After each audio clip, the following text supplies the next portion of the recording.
Mike here from Smashing 50 with another podcast, and this week I'm with Brad Walker, aka the Stretch Coach from stretchcoach.com. And Brad is the world #1 authority on stretching and flexibility, and he really is a stretching guru.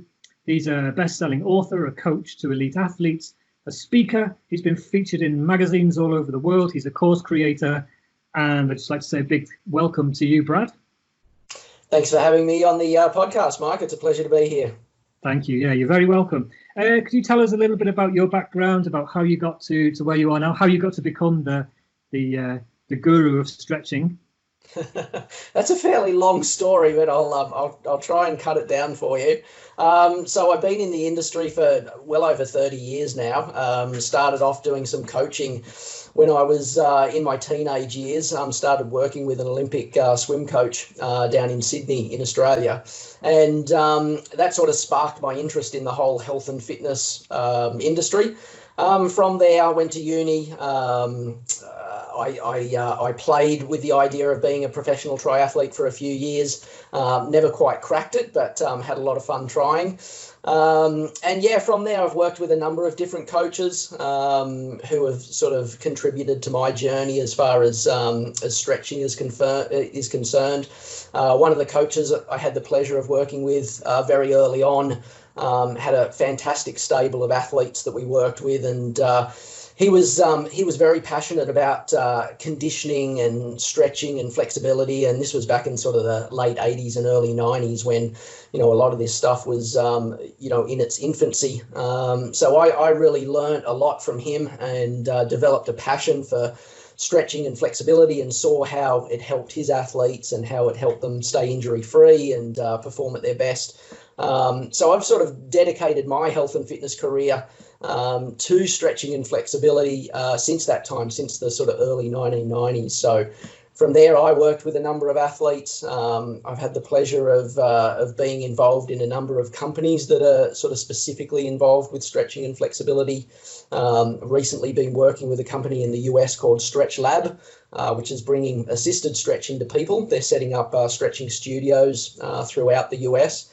So that's been an exciting journey.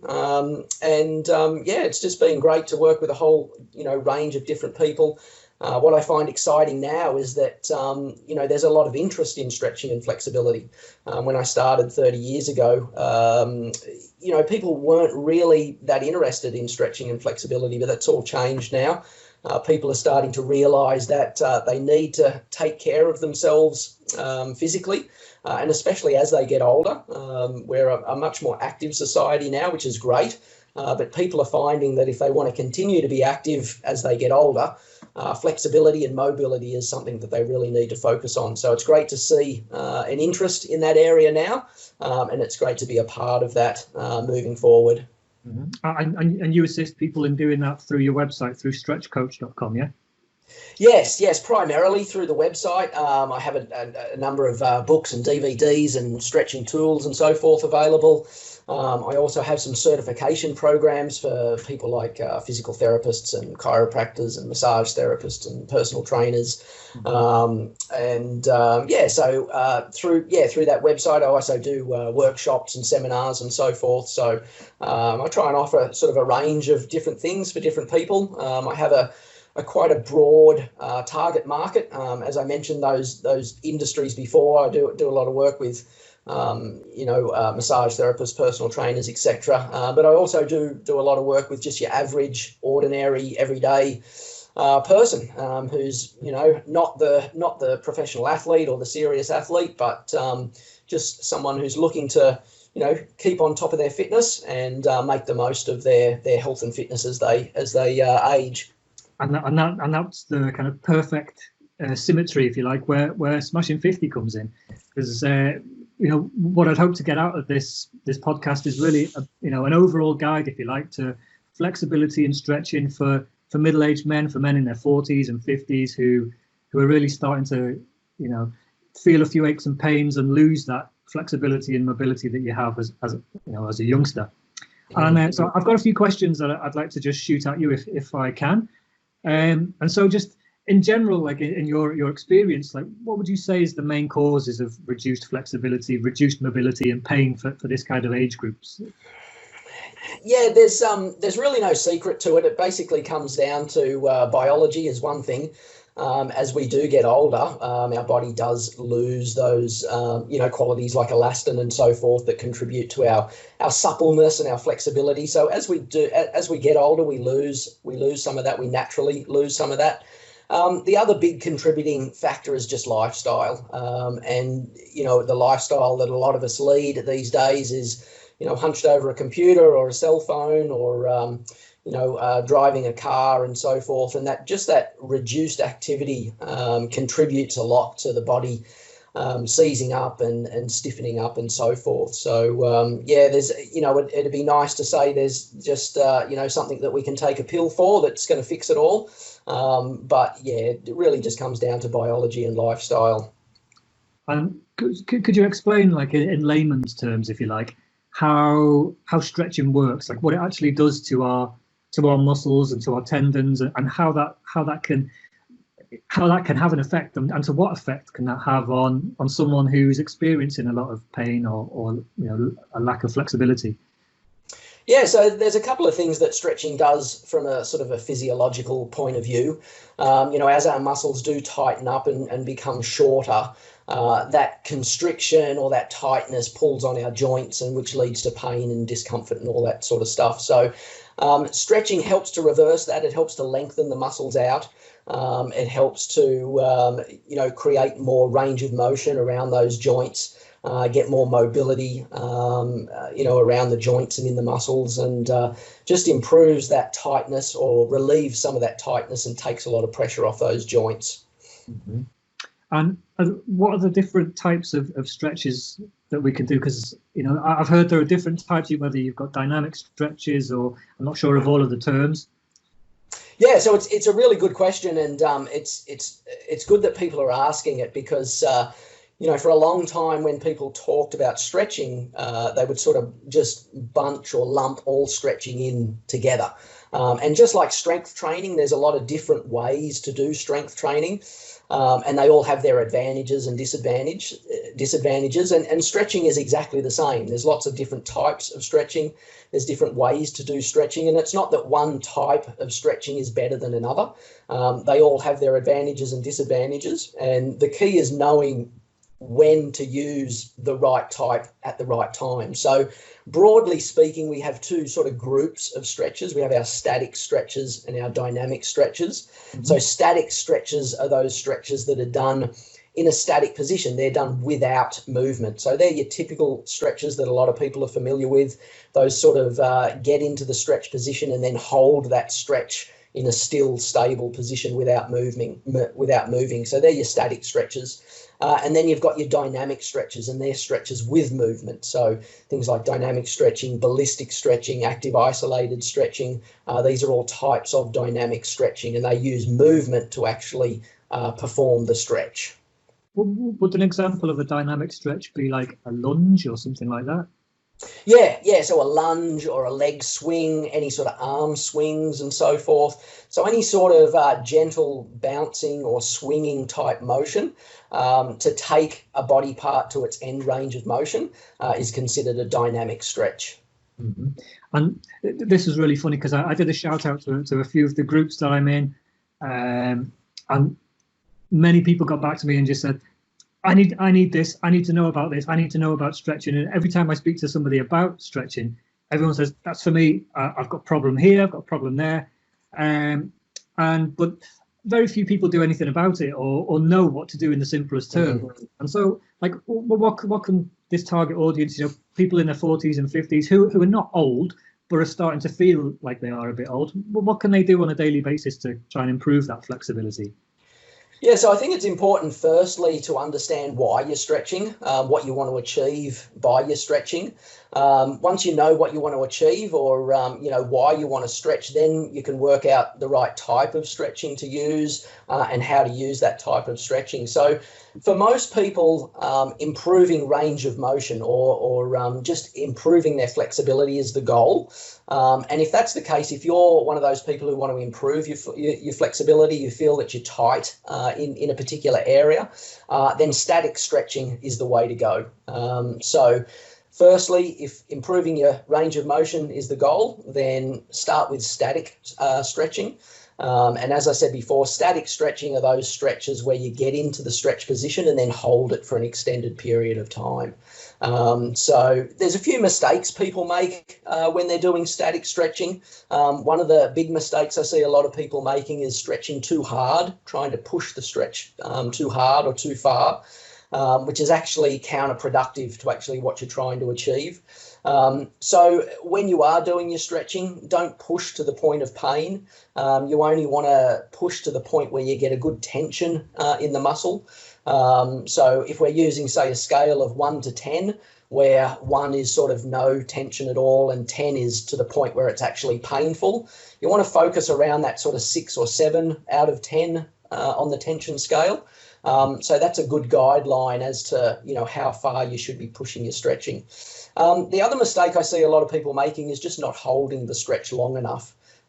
So, if you really want to get long-term gains, sort of permanent gains, you really need to be holding those stretches for 45 to 60 seconds at a time. Mm-hmm. And a lot of the feedback that I've got from asking the question about, what do you want to know about stretching, if I'm speaking to Brad Walker, and a lot of people get back to me and say it's lower back issues, or it's dodgy knees, or it's upper back issues, and I know it's really difficult because this is like a general kind of guide, and it's probably easier to be more specific about if somebody came to you and says, I've got a really bad elbow or a really bad knee or something, to be specific. But in general, is there a simple routine that we could all adopt, to help keep us a little bit more flexible day to day? Yeah, look, I mean, I'd love to be able to say there's a simple routine and just do these, 8 stretches and everything will be fine. But I'd be lying, to be honest. Stretching is a really individual thing. I get a lot of people asking for a full body routine. And I always say to people, a full body routine is a very bad idea, because what happens within the body is that we have tight spots. Everyone is not tight everywhere. Okay, we all have particular parts of our body that are tighter than other parts. And if we just stretch everything equally, all we do is just exacerbate those. We don't actually fix the tight spots. We just make everything a little bit more flexible, but we still have the tight spot in place. So it's really hard to sort of, or it's almost impossible and somewhat dangerous just to give a sort of broad, full body routine to everybody and expect that that's going to help people with their problems. So the better approach is to actually pick those areas of your body where you feel most tight. And we all know sort of where we feel most tight. We can all sort of feel that. So just pick an area, and instead of trying to do 10 or 20 stretches at a time or in a routine, just pick 2 or 3 stretches that work on a particular muscle group and you'll get a lot better results spending 10 minutes on your hamstrings than trying to spend 10 minutes on every muscle group in your body. And that doesn't mean you only target your hamstrings, but you're better off to say target your hamstrings today, and then tomorrow target your lower back, and then the next day target your shoulders. A little bit like what you would do in a strength training routine. You wouldn't try and do every muscle group in a strength training routine. Essentially what you want to do is pick those areas that you want to improve, those areas that you want to work on. Maybe you identify that you have a weakness somewhere, and then you would focus your attention on that. And it's exactly the same with stretching and flexibility. You need to pick those areas that are sort of most tight for you, and then work on those areas specifically. Good advice. And is there a better time of the day that to stretch? Is it something that could be, for example, if I've got a bad lower back, should I do it in the morning or in the evening, or should I just regularly throughout the day? Yeah, there definitely is, and there's a lot of misconceptions around it. There's a couple of misconceptions. A lot of people are under the impression that they need to stretch during the warm-up and the cool-down, and that's true. They do need to include some flexibility work during the warm-up and the cool-down. But the warm-up and the cool-down is not the time to try and improve your flexibility. The warm-up is there to prepare you for the exercise that you're going to do, and working on your flexibility and your mobility as part of your warm-up is part of that. But the focus of the warm-up is not trying to improve your flexibility. And this is where I see, a lot of people making mistakes whereby they're trying to improve their flexibility during the warm-up. And all that usually does is end in injury or pain and so forth. And same with the cool down. The cool down is not the time to try and improve your flexibility. It's just the cool down is the time to sort of restore your body to a pre-exercise level. And if you try and push your stretching too hard during the cool down, you can end up hurting yourself because your body is already in a fatigued state. So that's a sort of a misconception that a lot of people have, that they're trying to improve their flexibility during the warm-up or the cool-down. So as far as the best times to improve your flexibility, there's two that sort of really stand out and are sort of backed up by research. The first one is about 2 or 3 hours after your workout. So about 2 or 3 hours after your workout, your muscles are still fairly loose and pliable and warm from the exercise that you've done, but they've had a chance to sort of cool down and recover a little bit, and they're sort of ready to be stretched then. The other time that's really good for improving your flexibility, and especially on a long-term permanent basis, is late at night before you go to bed. And this sort of works on a couple of different levels. Firstly, it works on a neuromuscular level because the increased flexibility is the last thing your nervous system remembers before you go to sleep. The other thing, or the other advantage to stretching before you go to bed, is that a lot of the repair that goes on in your body, a lot of your muscle repair goes on while you sleep. So your muscles are actually repairing in that stretched or elongated state. So that's a really good time for seeing sort of permanent long-term improvements in your flexibility. That's really good advice, I think. And can we stretch too often? Like, how often could I do that every day? For example, if I was working out 3 times a week, I'd obviously do my warm-up, my cool-down before each exercise. Could I then stretch every evening as well? So, I'm stretching 7 days a week. Is that too much, or is? Yeah, look, I think the important thing is to make the distinction between an actual stretching workout and just some general mobility work. So an actual stretching workout where you set aside maybe half an hour or 45 minutes and you work specifically on your flexibility, and maybe you do push your stretching a little bit further. Maybe you work with a partner and you incorporate some other sort of more advanced stretching techniques like P&F stretching and so forth. If you're doing a dedicated stretching session like that, then it's sort of exactly the same as strength training. So yes, you can do too much stretching. After a dedicated stretching session, you do need to give your muscles time to recover and sort of adapt to that workout.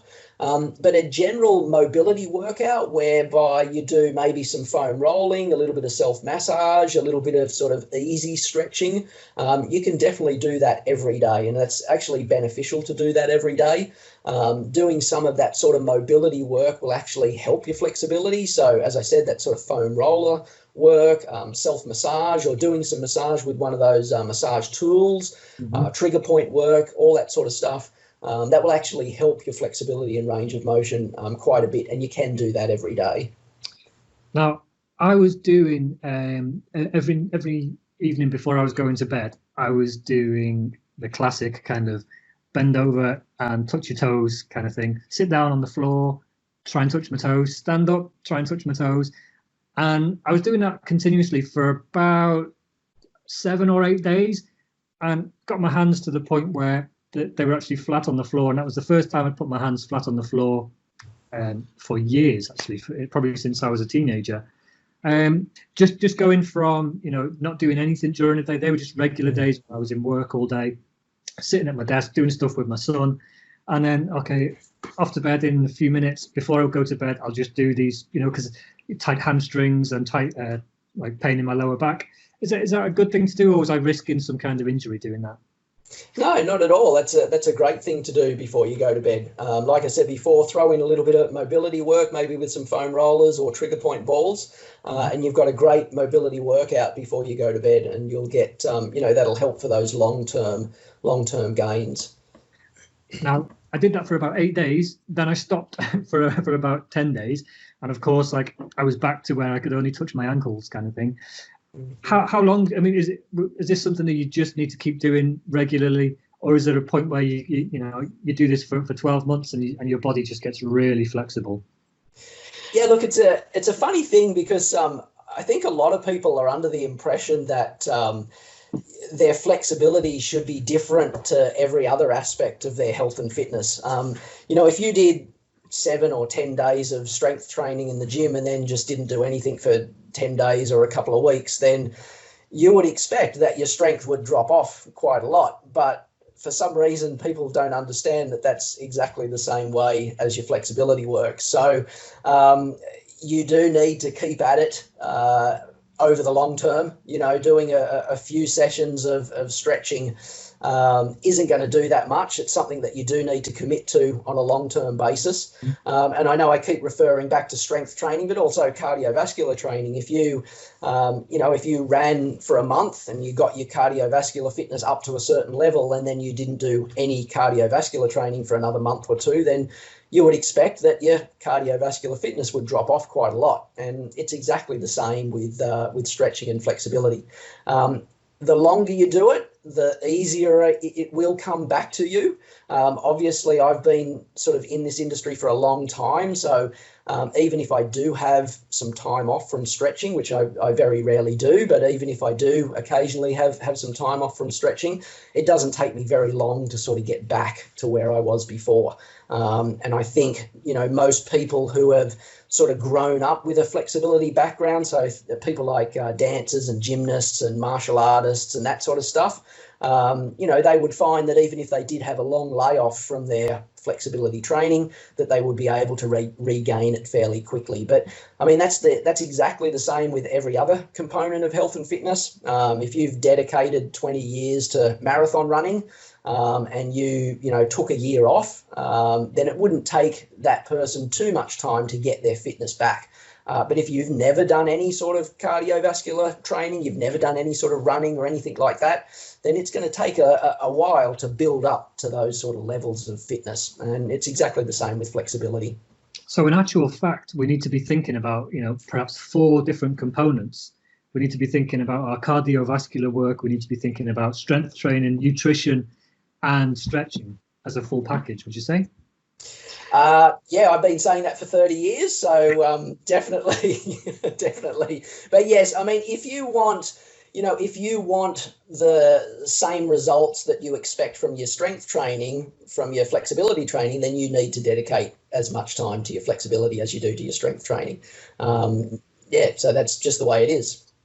Perfect. Now, we covered a little bit earlier about you talking about how long we should hold a stretch, and you were saying around 50 to 60 seconds is for a static stretch.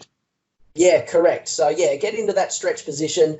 This is a great type of stretching to do at night before you go to bed. You mentioned that you just sit on the floor and do a few stretches, stand up, do a few stretches. I find the best time to stretch for me is just late at night, sit in front of the TV and just sort of flop down on the floor, get into those stretch positions and just relax and breathe and, hold that stretch position for, 60 seconds at a time.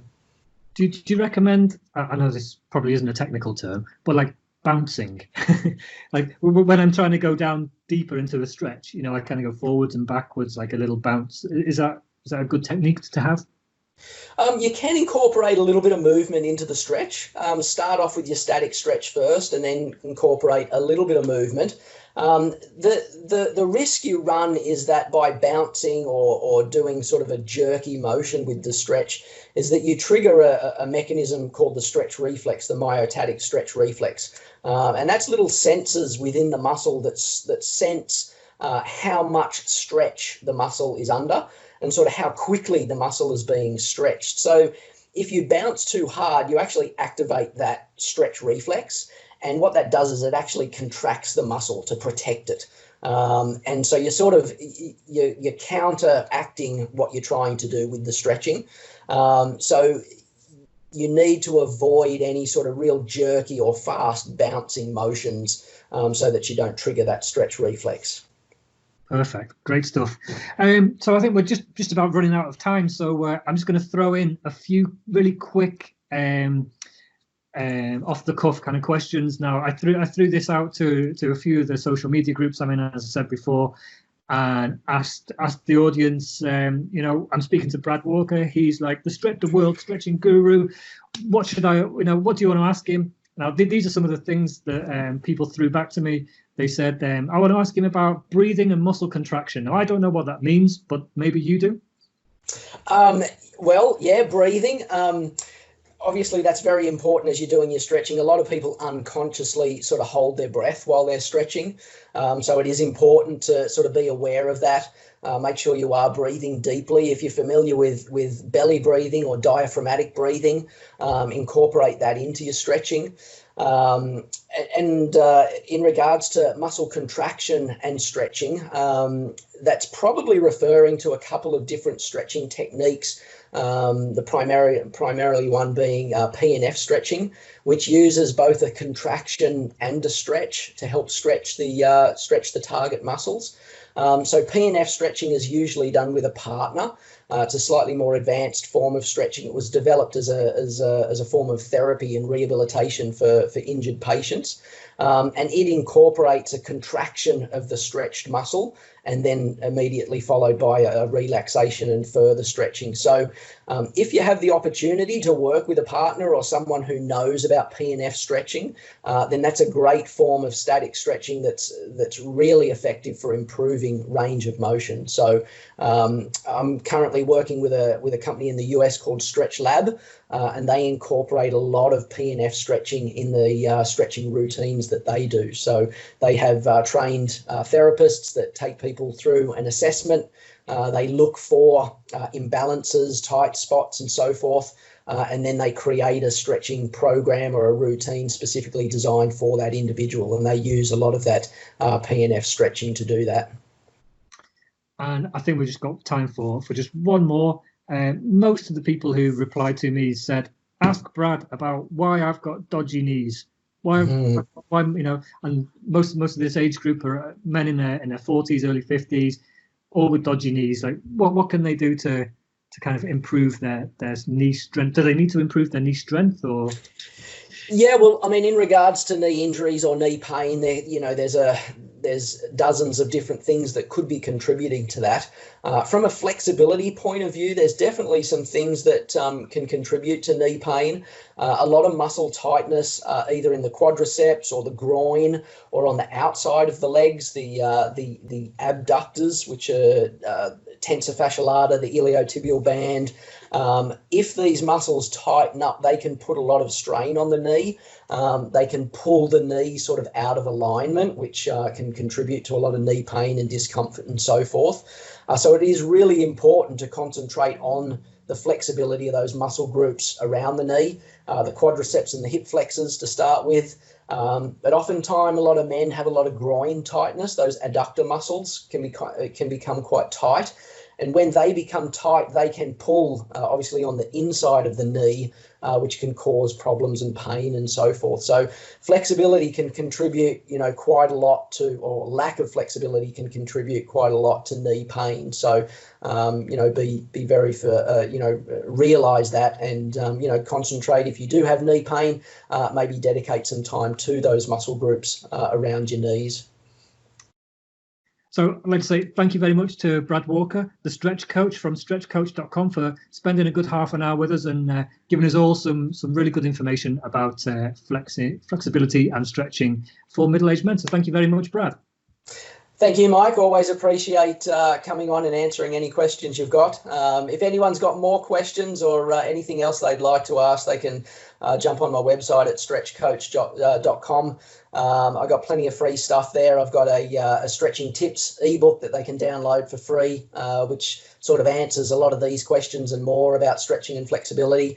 And I'm more than happy to answer any questions that other people have got. So you can jump on the website, go to our contact page and send me any question, and be more than happy to answer it for you.